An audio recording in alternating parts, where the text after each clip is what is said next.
Hi, Jill here with news and an urgent request for your help.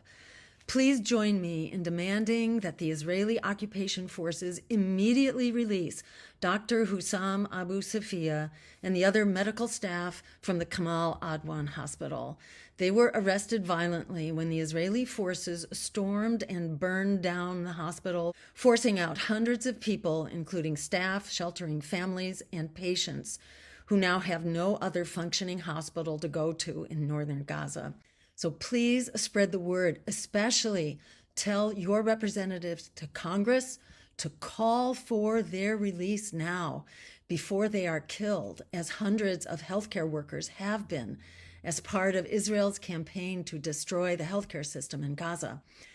Dr. Abu Safia is a pediatrician and the director of the Kamal Adwan Hospital.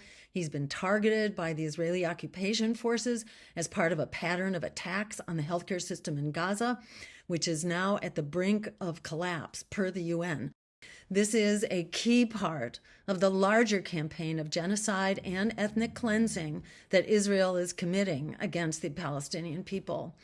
The staff was stripped down to their underwear, forced out into the freezing cold, and several, including Abu Safia, were beaten and taken for interrogation. Abu Safia, we have learned, is now at the Sde Seaman military prison, which is known for its torture and abuse, keeping prisoners in tiny cages with their limbs so tightly bound that the circulation is cut off, they develop gangrene, and then the limbs have to be amputated, which is done without anesthesia, a form of just incredible torture in and of itself.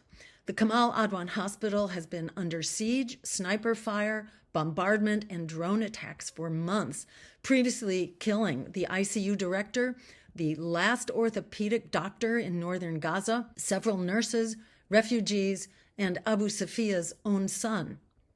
Dr. Abu Safia himself was arrested in a raid back in October and then wounded by shrapnel from a drone attack on the hospital in November. Still, he and a group of dedicated doctors and nurses have remained steadfastly at the hospital to provide the only care in northern Gaza, refusing to leave. Needless to say, Israel's attacks on Kamal Adwan Hospital, and in fact all hospitals in Gaza and beyond, is a war crime. And there's not a shred of evidence that Gaza's hospitals are harboring or even treating terrorists or combatants of any sort. And if they were, even that is not a justification, according to international law, for attacking the hospitals or the healthcare workers.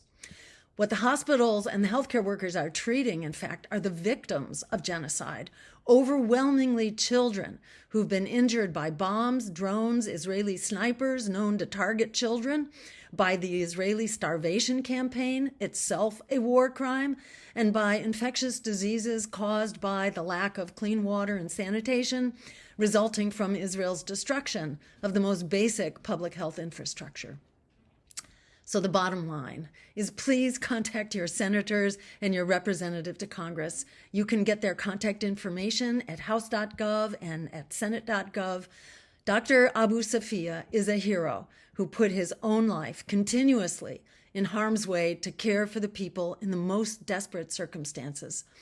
This is the very antithesis of the genocide in Gaza enabled by our tax dollars. So please take a minute to help save Dr. Abu Safia and the imprisoned healthcare workers. And let's begin the new year in the spirit of courage and humanity that they represent, and which we desperately need to end this genocide and the wars expanding across the Middle East and beyond that impoverish and endanger all of us.